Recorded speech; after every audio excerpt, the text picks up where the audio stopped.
At Catapult, we believe in the transcending power of sport. Sport is about a promise that no matter your background, when the whistle blows, we all start on a level playing field. A promise that what truly defines us is hard work, grit, perseverance, and humility. On any pitch, field, court, or track, we see this promise on display and observe the most fundamental of human emotions. It is this promise that fuels our vision to unleash the potential of every athlete and team on Earth. At Catapult, we are a global team of sports scientists, engineers, and visionaries focused on building the next generation of sports technology. Through comprehensive data and scientific insights, we strive to give athletes and teams around the world a personalized performance blueprint, honed through our work with over 3,200 teams across 150 leagues and federations and 40 different sports around the world. Our technology is impacting the future of sports and athletic performance. Our mission is to build the most comprehensive view of sports performance to unleash the potential of every athlete and team on Earth. Catapult. Unleash potential.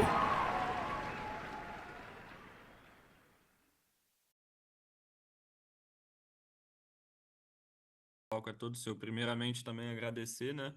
Obviamente, o convite aí por poder participar com a gente.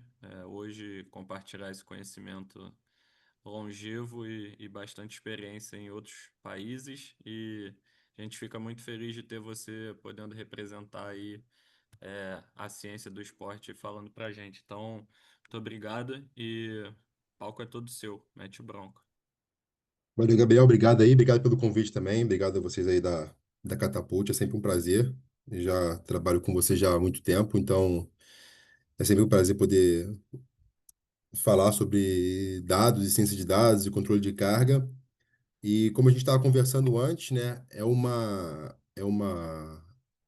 aula que eu estou até um pouco assim, um pouco apreensivo para falar. É a primeira vez que eu vou debater alguns assuntos depois de tanto tempo sem poder falar de controle de carga da maneira que eu gostaria de falar. Agradecer também a presença de todos, agradecer a todos que estão aqui para assistir. E quem quiser interromper o que eu momento, eu queria que isso fosse também uma grande discussão, um grande debate.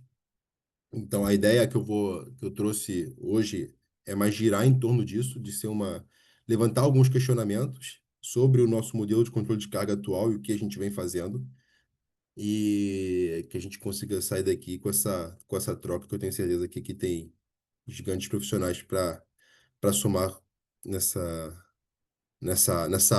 nesse debate, né?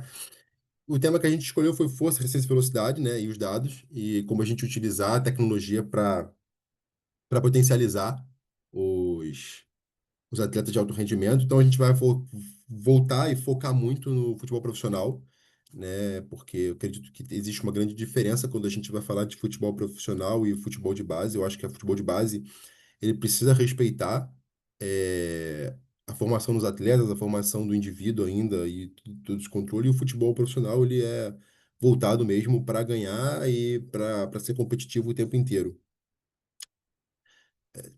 Passar aqui os slides.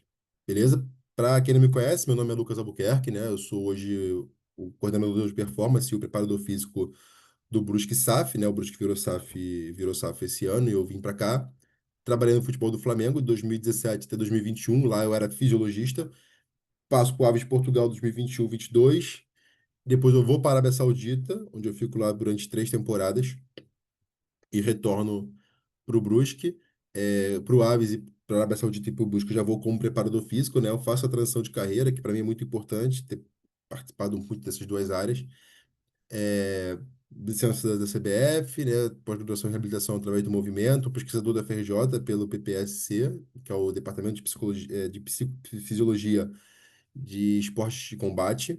E, como eu falei, né, as 5 temporadas como fisiologista do Flamengo, onde eu consegui usar bastante e trabalhar diretamente com as ciências de dados na prática. Então, é onde eu quero voltar. Nos outros clubes eu continuo fazendo essa parte de fisiologista. Em nenhum dos clubes que eu participei depois eu tive a oportunidade de ter um fisiologista específico, né? Acabei sempre fazendo as duas funções. Hoje no Brusque não é diferente, não tem um fisiologista aqui. Então eu acabo fazendo tanto o controle de carga também como a parte de preparação física do campo. Então a primeira pergunta que eu faço, né, para iniciar esse grande debate é para que serve o controle de carga e quais são as maiores diferenças que a gente tem que entender quando a gente vai falar da teoria e da prática, né? A gente tem muitos modelos de controle de carga hoje em dia e eu vou citar aqui alguns deles, né? Mas um controle de carga é a quantificação e monitoramento da carga de treinamento, das respostas que eles e a resposta dos atletas que precisam para maximizar a probabilidade do desempenho, né? E cargas de treinamentos inadequadas e excessivas resultam em um aumento de lesão, aptidão reduzida e um ruim desempenho de equipes. Uma das primeiras coisas que eu sempre gosto de desmistificar quando eu estou falando do controle de carga é entender que a lesão ela faz parte do esporte. Por mais que a gente tente e busque, e isso é uma busca constante nossa, diminuir o número de lesões ou aumentar esse controle em cima, eu ainda vejo que a gente se culpa muito, e eu também sou muito assim, de se culpar muito quando acontecem lesões. E quando acontecem lesões, a gente tenta sempre buscar onde que foi que a gente pode ter errado para aquela lesão ter ou não ocorrido. E eu faço muito isso também, mas a gente entender que a lesão faz parte do esporte e que a lesão ela é multifatorial, ela já nos permite ter mais tranquilidade na hora que a gente vai lidar com ela. E até passar ela para frente, passar ela para uma comissão técnica, passar ela para o treinador, passar ela para o coordenador, e entender que não existe um culpado e que a lesão ela faz parte do esporte, principalmente no nosso modelo, no modelo do futebol brasileiro, no modelo onde a gente tem muitas viagens e muitos jogos um seguido do outro, a gente não consegue focar numa recuperação total dos atletas, né? E isso acaba ocasionando a um maior número de lesões cada vez mais. É, o que utilizamos de informação hoje de controle de carga no dia a dia? Então, essa é a primeira pergunta que a gente tem que fazer, que foi o que eu falei, a gente tem muita informação, a gente tem muita coisa que a gente utiliza, né? Para começar um dia de trabalho.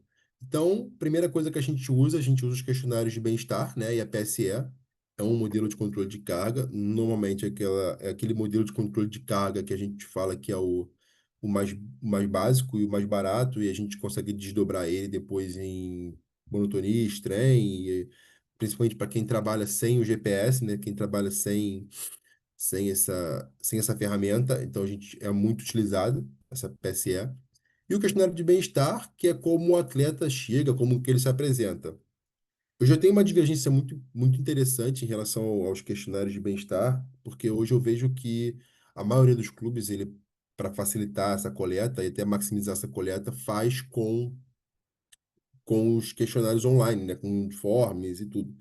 E eu tenho sempre essa ressalva em relação a como que a gente vai fazer esse questionário.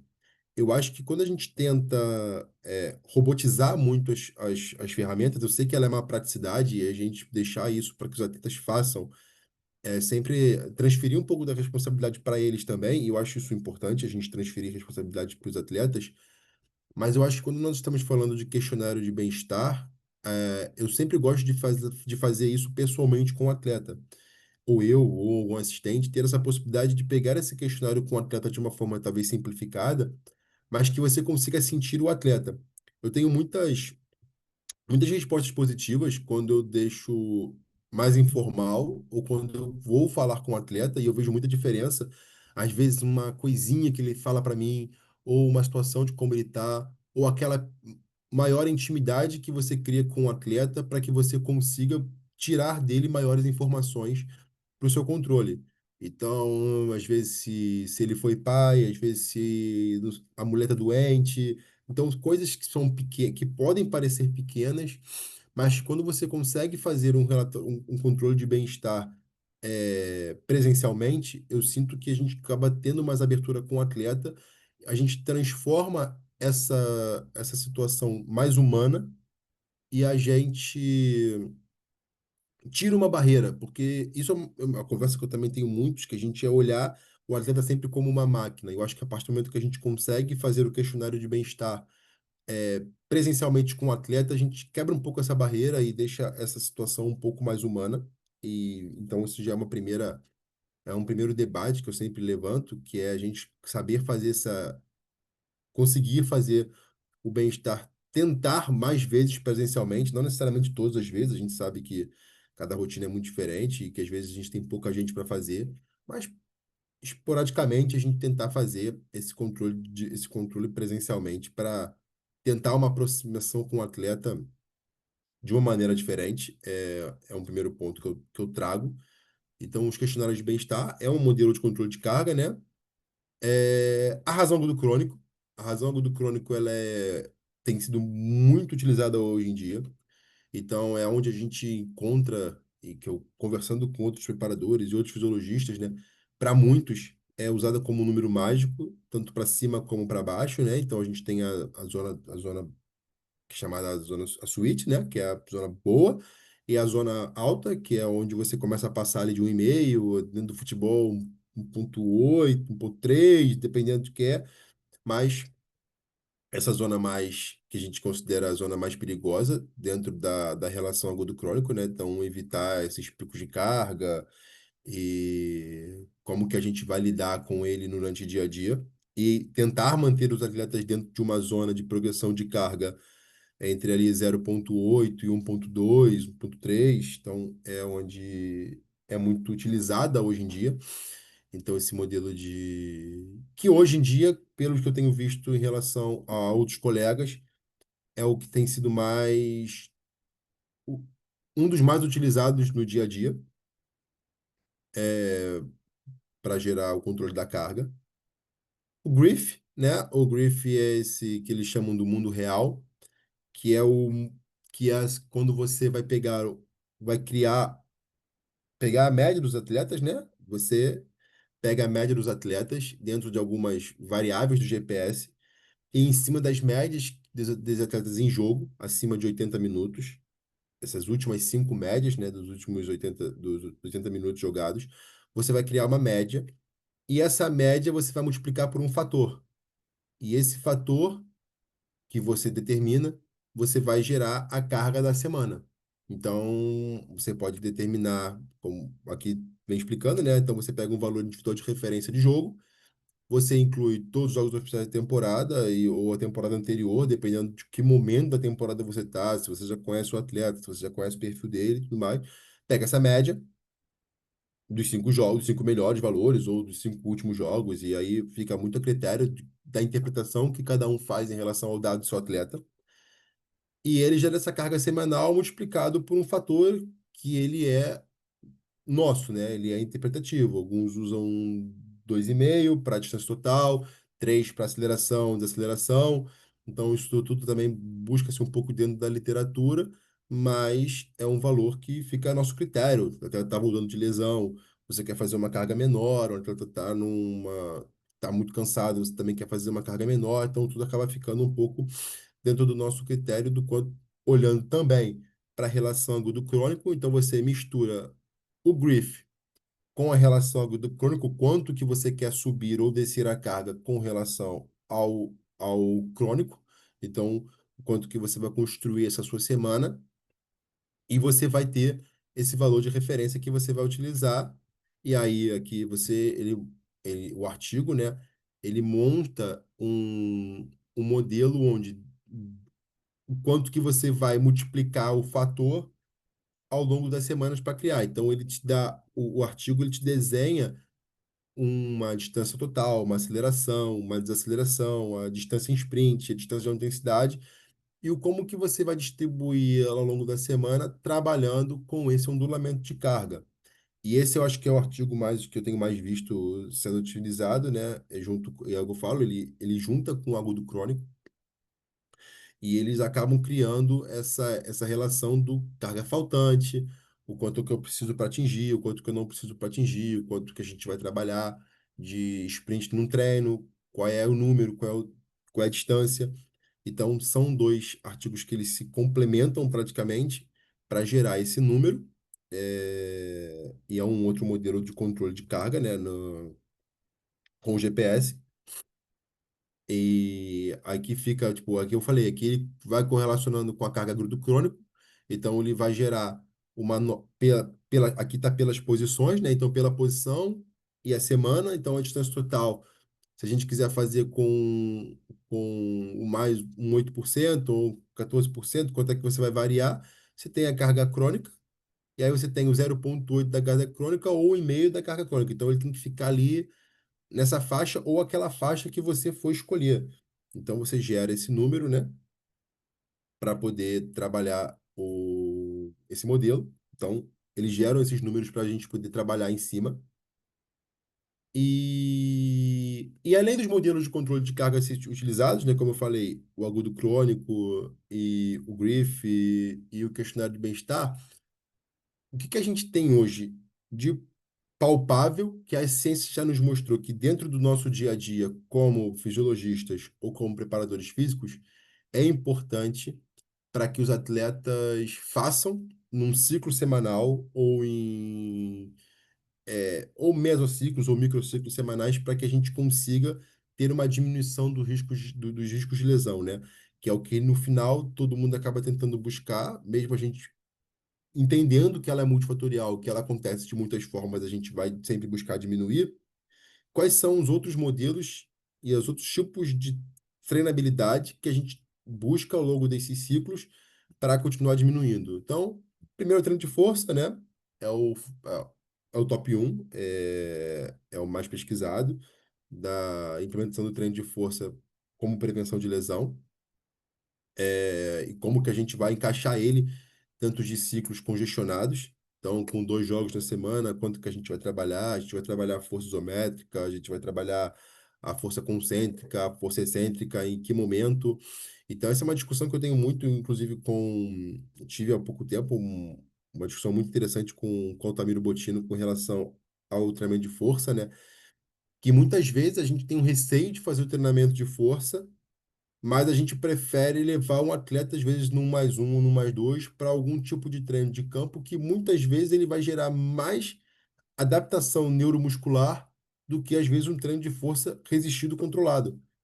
Então, o treino de força, a gente tem hoje os estudos mostrando da importância dele, né, ao longo dos ciclos, né, como trabalho preventivo e principalmente quando a gente fala de trabalho excêntrico, principalmente quando a gente está falando de posterior de coxa e os músculos adutores.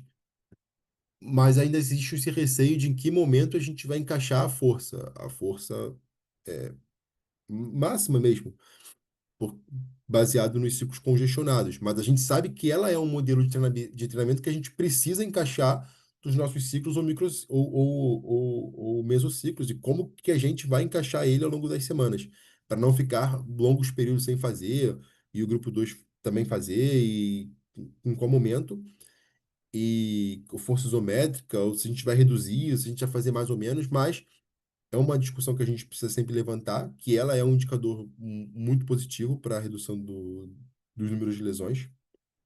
Então, ela é um dado importante que a ciência nos mostra da importância de fazer o treinamento de força. E aí, então, vamos aí, segundo os artigos, a gente teve 10 vezes menos lesões que o grupo que não fez.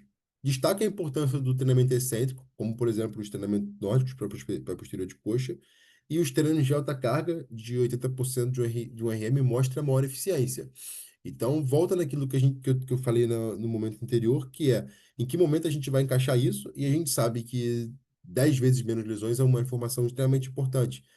Então, além dos controles de carga com o GPS que a gente já tem, a gente já sabe que a gente precisa fazer o treinamento de força, que ele é extremamente importante para essa prevenção. Potencial pós-ativação, também muito utilizado, que é o PPA, ou alguns chamam de transferência, eu particularmente chamo de transferência, né? Que é o que a gente vai fazer, as movimentações de aceleração, desaceleração e mudança de direção no campo, logo após o momento de força. De força máxima ou de força potência. Então, o quanto que a gente vai conseguir encaixar isso numa rotina de treinamento de campo como eu falei, numa semana congestionada, em que momento que a gente vai encaixar, a gente vai conseguir encaixar sempre, a gente não vai conseguir, vamos conseguir fazer na pré-temporada e algumas manutenções ao longo da temporada, mas a gente começa a entender outras questões também, não só da academia, mas que a gente já começa a passar para o campo, que também são importantes da gente fazer. Então, que a gente vai fazer como uma ativação, como a gente vai fazer como um pré-treino, eu particularmente sempre uso o PPA como uma ativação. Então, eu saio da academia, do treinamento de força e já inicio diretamente no campo com a ativação com o PPA antes de iniciar um trabalho, às vezes do treinador, dependendo do tempo, ou às vezes com uma dinâmica de passe mais voltada para força, quando a gente está falando, quando a gente quer preparar ainda uma bola antes do treinador. Então, a gente tem que buscar aí os momentos que nós vamos entregar é, realizar o PPA, né? É um fenômeno fisiológico em que, após realizar um exercício de força ou explosão, a gente fica mais preparado para o desempenho da alta intensidade a partir da ativação, da maior ativação, né, da neuromuscular para fibras rápidas.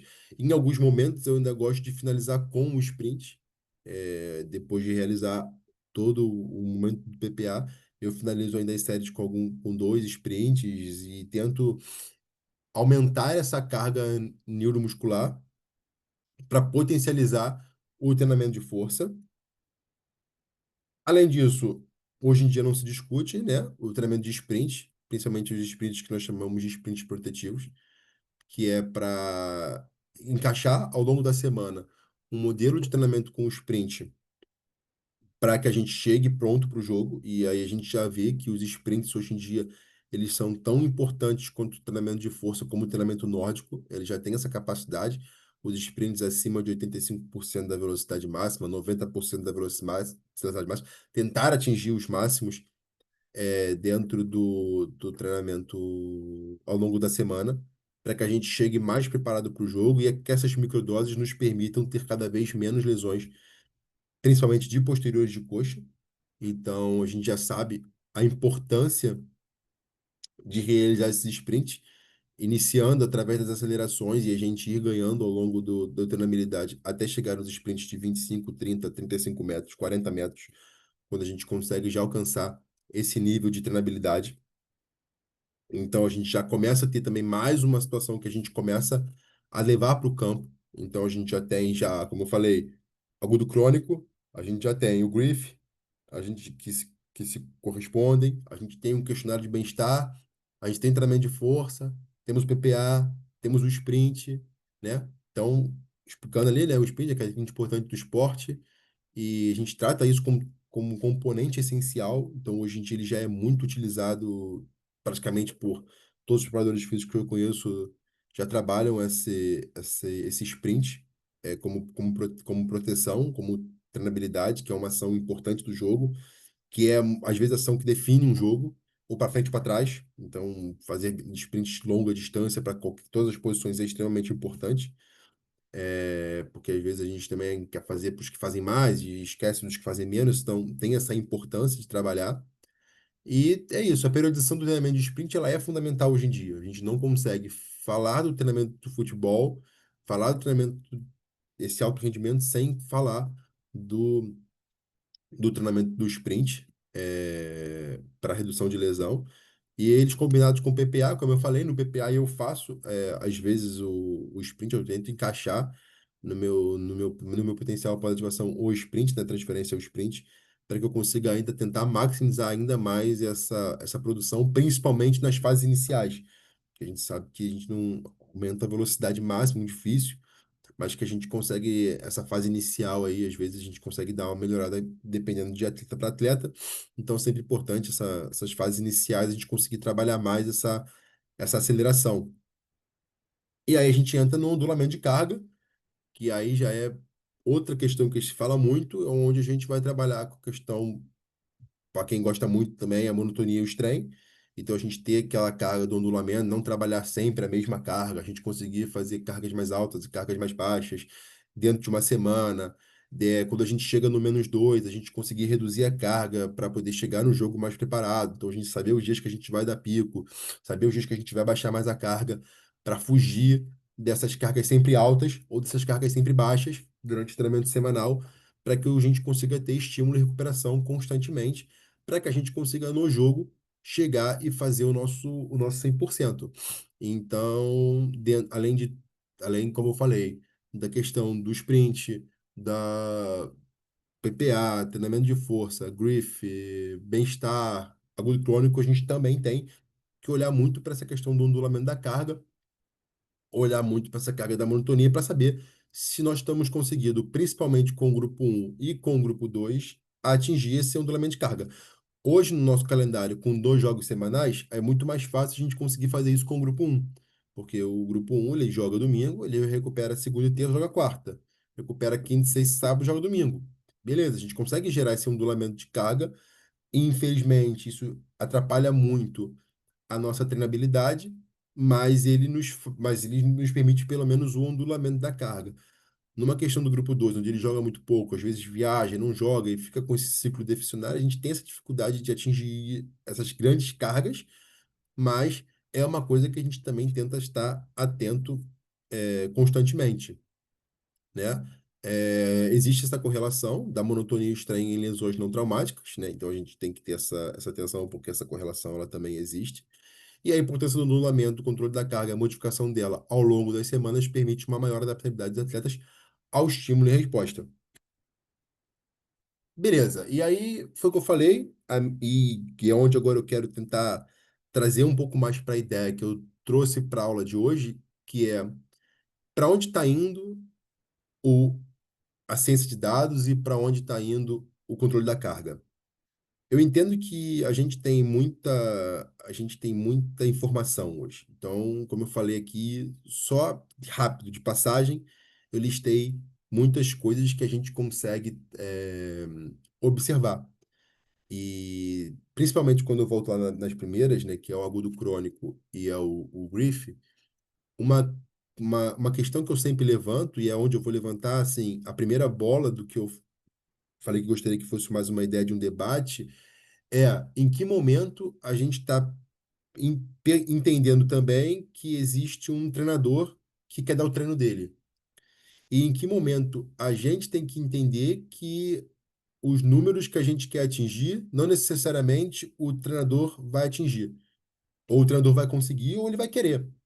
E aí a gente, como é uma aula da Catapult, como é uma aula de controle de carga, eu acho que é extremamente importante a gente fazer essa análise de a gente está permitindo que o treinador treine e a gente está sendo realista quando a gente cria todos esses protocolos de números e de fato eles não se aplicam. Porque também acontece muito de a gente ter agudo crônico, a gente tem grief, a gente tem monotonia e strain, só que ele a gente tem para ficar guardado dentro de um computador ou dentro de um iPad e ele não tem aplicação prática porque a gente não consegue transmitir isso de uma forma prática para os treinadores. E eles não compram nossa ideia, porque a gente também tem a ideia de que o treinador tem sempre a cabeça a prêmio constantemente e que dentro dessa proposta de ter essa cabeça a prêmio, ele quer trabalhar, ele quer montar a equipe, ele quer planejar, ele quer fazer 10-0, ele quer abrir 10 para 10 para poder precisar. Então, em que momento a gente vai conseguir conversar com o treinador de uma forma onde a gente permita que ele treine, mas que ele também consiga entender o que a gente quer passar de uma forma mais simplista, para que a gente consiga ter um equilíbrio entre as duas áreas e que elas consigam conversar, não só as duas, mas as outras que a gente vai acabar citando, como fisioterapia e medicina e todas as outras. Então, o Tim Gabbett, ele faz um artigo também em 2020 que ele fala um pouco disso, das interpretações que a gente acaba gerando da quantidade de dados que a gente tem e o, o quanto que a interpretação que a gente pode ter errônea nos faz querer controlar todas as coisas para gerar números mágicos e o quanto é multifatorial e o quanto a gente precisa é, entender o quanto é utópico e o quanto que não é. Então, nesse artigo de revisão, eles observam umas evidências sobre o controle de carga e a performance de exclusão com o objetivo de desconstruir os mitos e oferecer recomendação prática aos profissionais. Então, desde 2017, os temas de treinamento de carga e as lesões, eles crescem muito ao longo desse tempo. E existe um descompasso entre as evidências científicas e a aplicação prática. Então, a gente, de fato, a gente quer fazer muita coisa, a gente quer olhar muitos números, a gente quer nos alimentar o tempo inteiro, a gente quer, quando o jogador tiver uma lesão, voltar lá e ver o que que a gente errou de fato, porque o que que a gente deixou passar que a gente poderia ter feito melhor, mas até que ponto essa quantidade de informação que a gente tem é impossível a gente observar tudo ao mesmo tempo. E a gente talvez precise começar a buscar formas de simplificar. A gente apresenta, às vezes, aí é o que eu falo, é a ideia de um debate, porque ele cabe a mim e cabe a todos nós, é até que ponto a gente apresentar um relatório de pós-treino com 12 páginas para um treinador vai fazer ele ter a percepção do que é de fato ou não é importante. Então, são coisas que a gente tem que começar a nos questionar e entender de todos os dados que a gente tem, o que de fato a gente consegue aplicar e o que de fato a gente guarda. E o quanto que, às vezes, a gente gasta muita energia com situações onde a gente pode gastar em outras. Então, aqui é o artigo que ele fala, que é quanto a exponencial, né, essa crescida de publicações ao longo dos anos, e esse artigo é de 2019, então a gente dá, hoje em 2025 ele tem ainda mais. E aí a gente já vem para mais uma informação que em relação ao crônico, a carga já tem que começar, ela tem uma outra adaptação, então ela vai gerando, a gente vai gerando informações e informações tão constantes que nós mesmos não conseguimos acompanhar e gerar situações de aplicabilidade prática no dia a dia. E a gente precisa entender o que que a gente consegue ou não aplicar. E aí, dentro desse artigo, ele também mostra a quantidade de variáveis que a gente tem o tempo inteiro para observar. E aí, como sentido do esporte, eu acho que a pergunta que nós todos temos que nos fazer é até que ponto tudo isso ele é viável e até que ponto a gente também está nos limitando dentro da treinabilidade, dentro do atleta. Mundo real e treino, e aí eu tento trazer essa ideia essa discussão, né, esses pontos, eu tento trazer para o que que a gente tem de mundo real, né? Então, é um artigo que ainda não saiu, eu tenho tentado trabalhar com uma fórmula, é, onde eu tento fazer uma correlação entre a carga de treino e a carga de jogo dos atletas. A ideia é muito similar à ideia do Griff, que é você fazer essa média dos 5 jogos e acima de 80 minutos. Então, eu tenho essa média desses atletas e eu gero uma correlação. E aí eu pego algumas dessas cargas, dou um peso específico para cada uma, para algumas valências específicas, dividindo elas em resistência, velocidade e força, né? É, E faço uma correlação do que foi o treino com relação ao jogo desse atleta. Então a carga ela acaba ficando muito mais individualizada. E então, através do GPS, a gente busca uma forma de controlar a carga dos atletas de uma maneira mais individualizada. E eu tento fugir um pouco da PSE, porque na nossa percepção, se o atleta ele aguenta fazer a carga X, porque ele fez no jogo e a gente considera o jogo o 100% dele, o quanto do treino, e aí não necessariamente uma carga em específica, mas aí eu falo da valência inteira, a resistência, a valência velocidade ou a valência força, o quanto do treino ele atingiu daquela valência. Então, eu associo a carga dele do treinamento para o jogo e ele vai ter a nota dele do quanto que ele atingiu.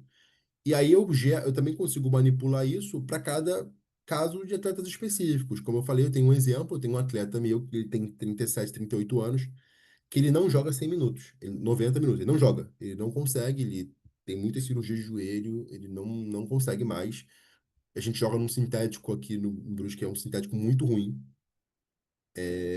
e não consegue. Então a carga dele 100% para mim é os 65 minutos, é o que ele consegue fazer. Então, todas as vezes que eu quiser comparar ele com um atleta que atinge 100 minutos, eu não vou conseguir. É uma carga que vai ficar irreal. Ele não vai conseguir ter essa carga. Então, eu não posso pegar ele, que é um 10, camisa 10, e comparar com um 10 da posição dele, que joga em 90 minutos, porque eu não vou conseguir ter a dimensão da carga que ele suporta fazer. É, E aí, com isso, a gente cria o que que a gente chama de resistência, o que que a gente chama de velocidade, o que a gente chama de força, e uma equação de valores de treino sobre valores de jogo.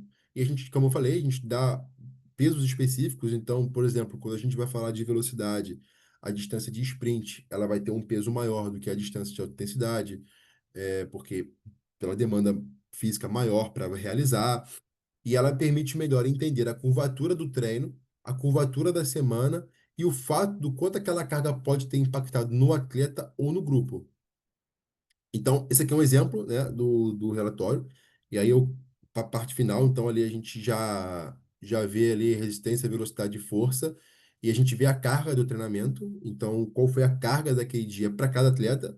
Então, por mais que eu tenha atletas que tenham feito uma carga 10 nesse treino, para outros foi mais posicional. Então, a gente poderia olhar, por exemplo, o segundo atleta e o terceiro atleta, os dois fizeram 5.700 de distância total.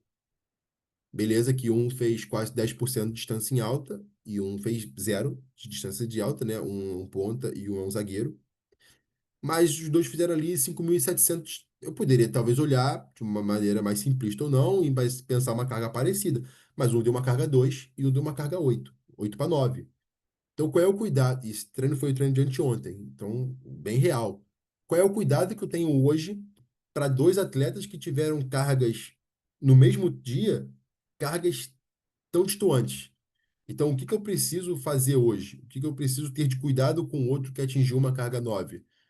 O atleta que eu falei para vocês que tem 37 anos, ele atingiu uma carga 22. E é isso. Qual o cuidado que tem que ter com ele hoje? Hoje ele foi meu treino de sprint, ele não fez os sprints. E ele só fez dois. Só que a média dele é meio. Ele faz meio sprint por jogo. Então, para ele fazer dois sprints, então ele fez 4 vezes aquilo que ele consegue fazer no jogo. E esse cuidado ele é importante, ele faz parte, é o que ele aguenta fazer. Então, essas são as observações e são os cuidados que a gente tenta fazer quando a gente utiliza essa fórmula para mapear, né? E aí a gente tem aqui, né? Isso nos traz uma percepção de entender como cada atleta e às vezes como a posição ficou naquele dia, né? Então, no primeira coluna aqui, eu tenho um treino mais dois, que foi um recuperativo para o G1 e foi um estabilizador aquisitivo para o G2. E eu tenho um outro treino ali, onde ele foi um treino de campo aberto, onde a gente fez um 10 para 10 e praticamente todo mundo atingiu carga máxima. E aí, como vocês podem ver, a gente tem carga 15 porque a gente atingiu, às vezes, mais do que um jogo. Então, a carga do treino ela é a média simples, né, das três valências, então a gente atinge mais do que um jogo. E é isso, é entender que no dia seguinte eu preciso recuperar esse atleta como se ele tivesse jogado, e ter esse cuidado. E esse ondulamento de carga que a gente também tenta fazer aqui no Brusque dessa maneira de levar para esse controle de carga, tentando trazer para mais realidade. E aí a gente tem um ondulamento da carga. Então a gente tem ali, por exemplo, a gente aí tem ali a semana, né, que é a carga do G2 e a carga do G1. Então na terça-feira foi um mais dois, a carga do G2 acaba sendo um pouco maior, porque é um treino compensatório, depois as duas cargas elas se igualam, seguem similar até domingo ali, que foi o jogo. E aí vocês podem reparar que às vezes o jogo não vai dar uma carga 10, vai dar uma carga 7, vai dar uma carga 8, dependendo de como foi o jogo.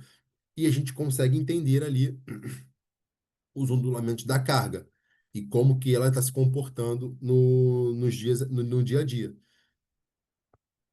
E aí a gente traz para uma questão de, voltando para o que a gente fala de monotonia.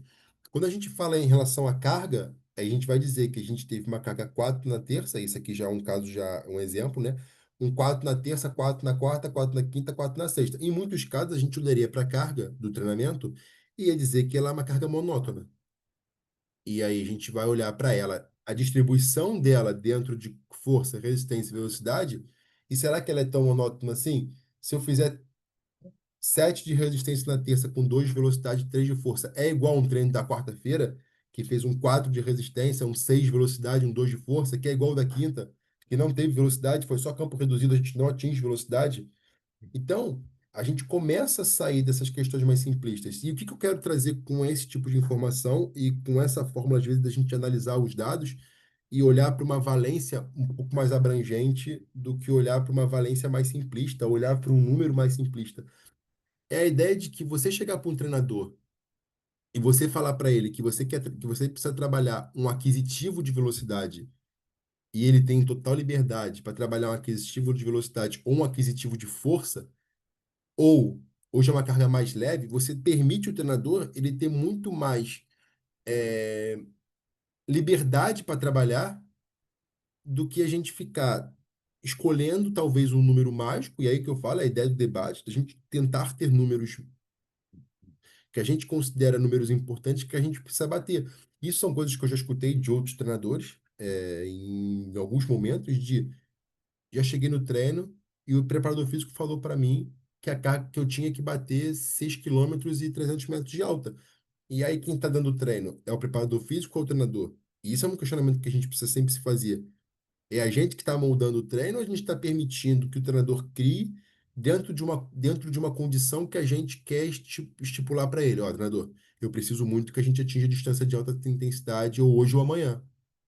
Ó, vamos distribuir a semana talvez dessa forma, vamos encaixar assim. Ele também pode dizer que não consegue, a gente tem que tentar nos adaptar a uma situação dele. E em muitas situações o treinador também não atinge o sprint como eu gostaria, e eu no aquecimento vou fazer o sprint no aquecimento, que foi o caso de hoje. -2 é onde eu encaixo o meu sprint, meus atletas estão adaptados a fazer o sprint no -2. E hoje ele não fez carga. Hoje não foi carga.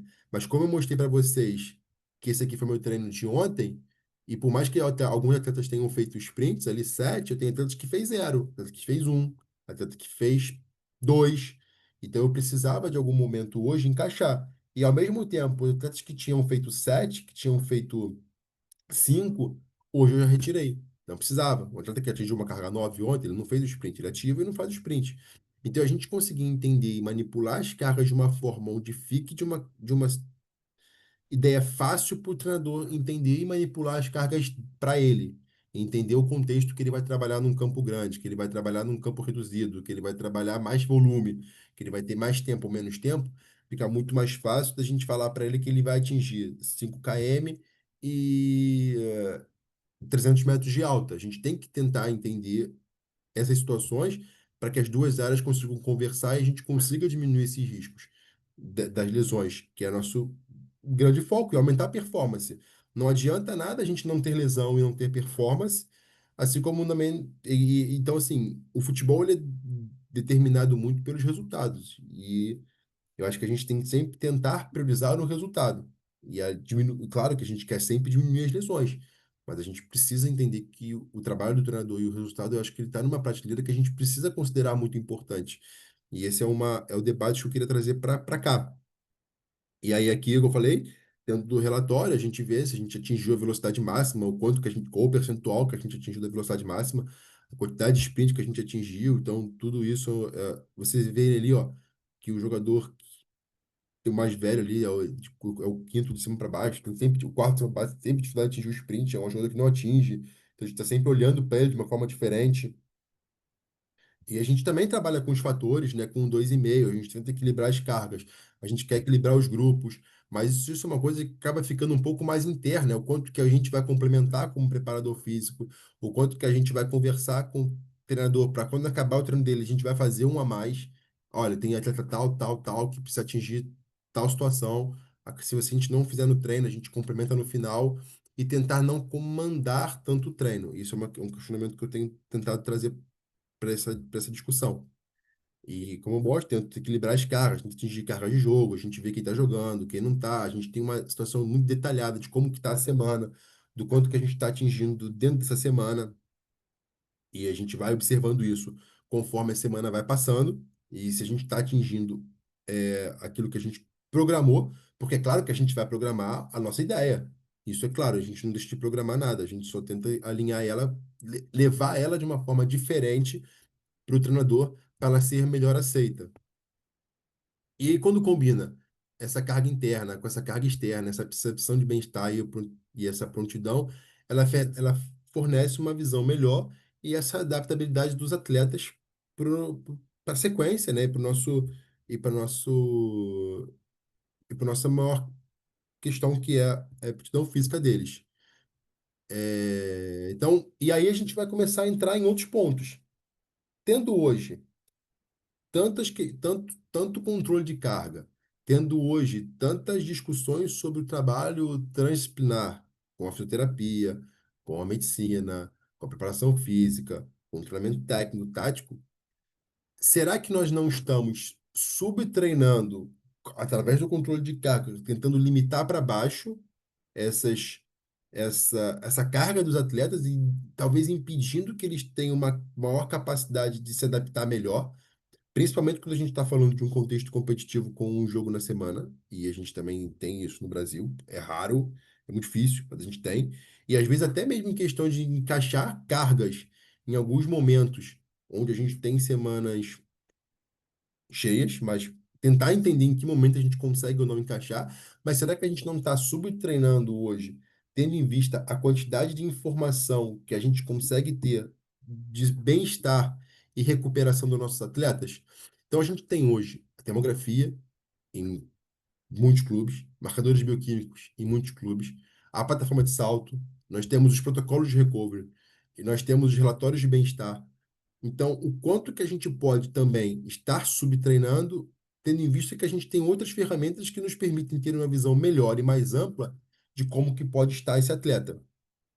Então, com tantas informações a nível físico e até a própria tentativa de desmistificar alguns mitos relacionados à carga de trabalho, devemos fazer o seguinte questionamento: o treino, e aí aquela questão que eu trouxe antes, em que momento a gente permite que de fato ele ocorra e aonde o treinador, que tem a cabeça prévia, sempre, né, tem a liberdade de gerir e criar os modelos de treinamento para que a gente possa desempenhar o melhor resultado dentro do jogo, dentro do campo, né? E a gente terá, por mais que a parte física seja extremamente importante, ela é a única, ela é a única parte determinando o jogo. A gente sabe que sem ela a gente não, a gente vai ter muita dificuldade de ganhar o jogo, e a gente sabe disso. Mas ela é a única, a estratégia que a gente vai montar para o jogo, ela tem a importância. E aí, pensando em alguns tópicos, a gente precisa levar outros questionamentos para nós mesmos. Dentro da literatura, o que de fato a gente tem que fazer para diminuir esse risco de lesão? O que que a gente vai. A gente precisa fazer todas as coisas que a literatura diz para a gente? Ou a gente consegue encaixar as mais importantes, ou que a gente consegue dentro do nosso cotidiano para que as áreas consigam conversar de uma forma mais uniforme, né? É, Então, trabalhando com os modelos de controle de carga que nos permitem os estímulos de alta intensidade de todas as valências físicas, a resistência, a velocidade, a força, junto com os trabalhos de força periódicos, os estímulos de sprint protetivos. Se a gente trabalhar o PPA, se a gente trabalhar um ondulamento de carga e um controle rigoroso da percepção de recuperação e bem-estar dos atletas, é possível diminuir drasticamente os níveis de lesão? Então, assim, será que para nosso dia a dia a gente precisa de fato ter essa questão dos números que a gente considera mágicos para travar? E eu não estou dizendo que todos fazem isso, porque não é a ideia, né? A ideia é mais levantar essa questão do debate em relação à carga, do quanto que a gente talvez pode deixar isso um pouco mais livre para o treinamento do dia a dia. Ou nós, como cientistas do esporte, a gente precisa delimitar um número mágico, que é o que eu falei, para a gente para determinar as sessões? Ou será que se a gente fizer todas as outras coisas junto com uma tranquilidade, entender o atleta, a gente às vezes pode tirar um do treino em um momento. Aí, se a gente vê que tem dois ou três ou quatro mais cansados, a gente consegue fazer um recovery more com os quatro. Os quatro às vezes fazem parcialmente um treino, não precisa fazer um treino completo durante uma semana. E com isso, você consegue também criar uma relação com o treinador de tirar um atleta, tirar dois, e ele vai ter os outros para treinar, porque os outros estão bem. Então, até que ponto a gente também não precisa limitar o grupo como um todo, e a gente entender que vão ter atletas que eles precisam de atenção especial e que eles terão essa atenção especial, mas que a gente consiga manipular essas cargas dessa forma para que os outros consigam treinar mais, porque eles aguentam fisicamente treinar mais, e os que têm mais dificuldade para se adaptar a essa carga vão levar mais tempo, e a gente vai adaptando ela ao longo da temporada. Afinal de contas, a gente tem uma temporada inteira para gerar essa nova adaptação a todos os atletas. Com tantos recursos e marcadores de fadiga, não podemos nos permitir extrapolar mais a carga de treinamento e permitir que os controles assumam seus respectivos papéis no controle de carga. Então, usar a termografia, usar o marcador, usar o bem-estar. Aqui eu não tenho nem bioquímica e nem termografia, aqui eu acabo usando muito o bem-estar e eu utilizo muito o bem-estar falado, né? Eu que faço o bem-estar com todos eles individualmente para entender questão de dor, questão de fadiga, questão de sono. Então, eu particularmente funciona muito bem o bem-estar falado para mim. Eu não consigo fazer ele online. Para mim, isso é uma coisa muito minha, eu não consigo, porque eu pego muita coisa com eles nesse dia a dia. E aí, será que a gente não está subestimando a capacidade de adaptação física dos atletas? O quanto eles conseguem se adaptar? O quanto eles conseguem aumentar essa carga, talvez exponencialmente, até ele chegar num ponto que ele se sinta mais fadigado e a gente precise recuperar ele de uma outra forma? São esses questionamentos que a gente traz. É, eu trouxe mais esse debate. Eu queria trazer um pouco esse tema, foi o que eu falei, eu estava um pouco apreensivo para fazer essa apresentação. Não sei também se eu consegui me colocar da maneira que eu gostaria, mas são conversas que eu venho a ter com outros fisiologistas, com outros preparadores físicos e com treinadores, e a gente tem tido muito esse debate do quanto que às vezes a gente pode estar limitando e o quanto que a gente pode nos permitir talvez treinar um pouco mais em algumas situações. E tive essa conversa com o Marquinhos na seleção da última vez que eu tive com ele lá durante a licença, e ele falou muito sobre isso. Tenho essa conversa constantemente com a Sara, né, do Vasco, também sobre essas questões. Tive essa conversa com o Altamiro Botino em algumas outras situações, e eu acho que hoje a gente tem caminhado muito para ter essa percepção. E eu tenho visto muito isso de muitas pessoas, então eu quis tentar fazer uma apresentação um pouco diferente, buscando esse caminho para que a gente pudesse talvez refletir sobre isso, ou pensar sobre isso, levantar esse tópico e poder ter mais isso dentro da gente aí durante esse processo de ciência de dados, né, para o nosso dia a dia. Então é isso, ficou aí aberto para pergunta, para debate, para a gente gerar aqui qualquer discussão que a gente possa vir a gerar, mas é isso.